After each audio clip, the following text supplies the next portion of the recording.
Good day sa'yo! Welcome to SSS Series with Abby. Wherein, sasagutin natin ang ilan sa mga inquiries ninyo about SSS 70K maternity benefit. Stay tuned, baka you have the same scenario.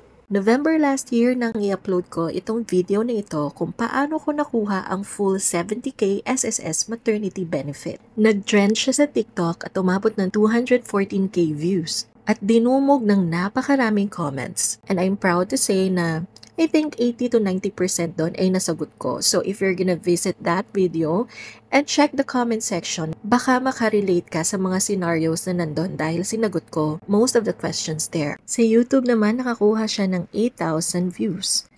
At sa Facebook, 344.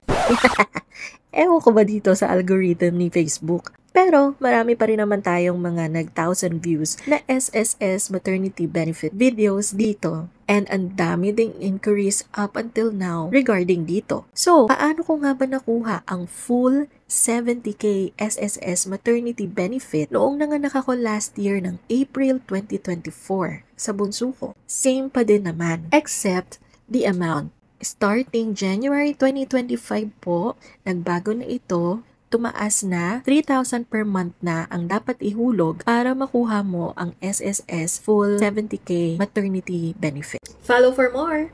Blessings!